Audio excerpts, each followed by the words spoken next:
So whenever you introduce new things to people, you get that new uh, what's the word for it?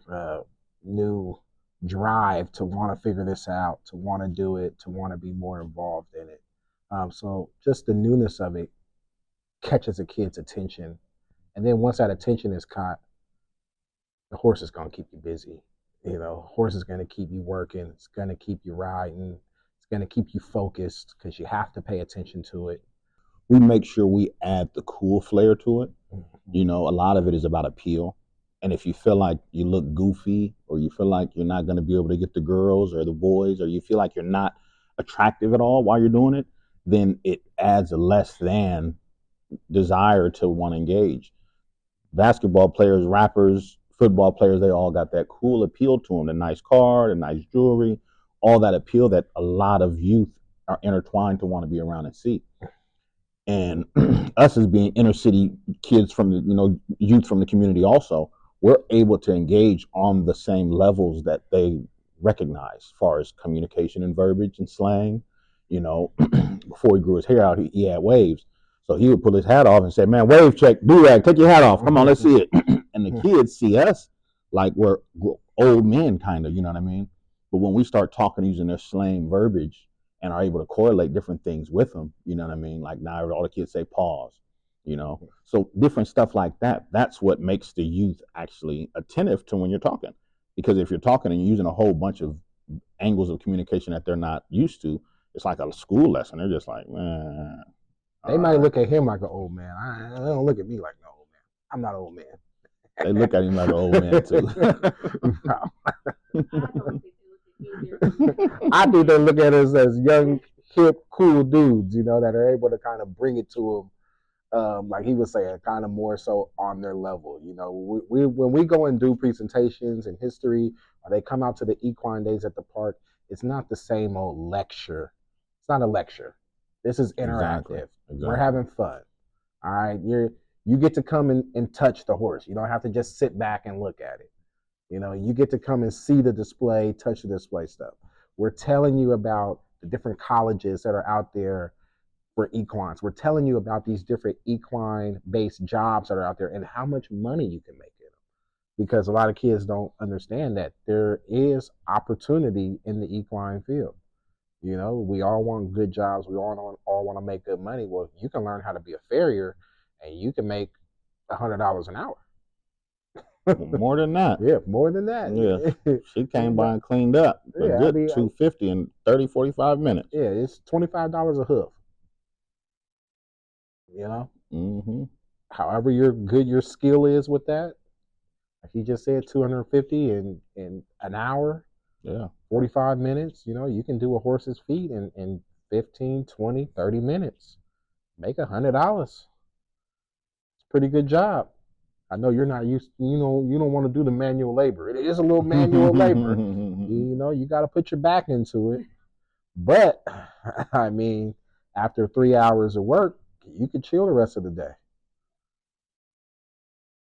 Equine vets make a lot more than regular vets.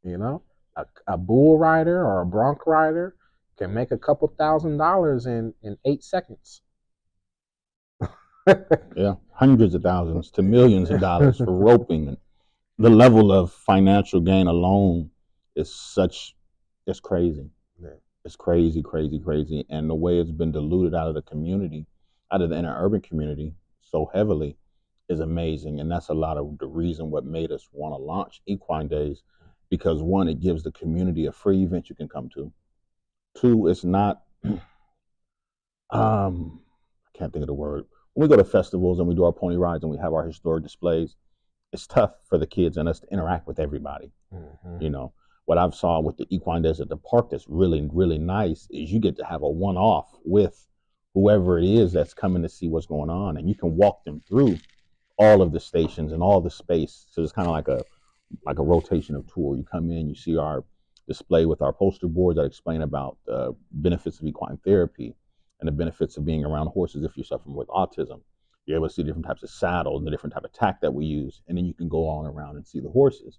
And when you get up there, you have the opportunity to groom the horse. We have a cowboy up there or a wrangler up there that can help you pick up the horse's hoof, and you can clean the horse's hoof and see what a pedicure for a horse looks like. Mm. Then you get to actually go around and you can see more posters that explain more information about what we're doing, and we're able to be there with you, as opposed to when we're giving a lecture or explaining something. We're behind a table at a space where we're telling a story, and then we say, go ahead and check it out, and you're welcome to come and talk to us. But being able to have that firsthand experience when you can go take one of my boxing students and go walk them through and show them everything about it, it's a lot more engaging than it is at a surface level when you just see us in a parade on the cool horse, or you see us at a festival and your mom's holding your hand because you can't run off. It's like, nah, mom, I got him. Just stay over there. Let them come on up here. And we walk them through. It's a lot. It's very impactful. It's very, very impactful. Definitely. You know, just to be able to let kids know that you can go to college for this, you can go to college for horses, is just very eye opening, because if we would have knew that we could have went to college for it, we most likely would have. But us growing up with and around horses, that opportunity wasn't presented to us. Didn't know about it. Honestly, we both really didn't know about it until what, last year, the year before that, like right before we launched Equine Days at the Park is when we found out about it. And then we were like, we need to put this out in the community. We need people in the community to know this. I'm at a college in Montana at a basketball game, and just whenever I go to, stadiums, I look up into the rafters. I look at the championships and awards and all of this stuff, and I'm looking at these awards, and I'm seeing, oh shoot, they won rodeo champions this year, and they won equestrian event this year. And then I'm like, hold up, these kids is coming here to go to college to do rodeo, to do equestrian. Like, man, I would have did this if I could have did this. If I would have knew, I could have got a scholarship, paid for school. The heck? So it's like it was a no brainer, because we were thinking about, like, well, man, we need to bring this program about, and we want to bring a program about for the community, and what are we going to center this around? What are we going to base it around? What are we going to do? And it was like, boom, came up with the name Equine Days at the Park. Okay, well, what are we going to do at Equine Days?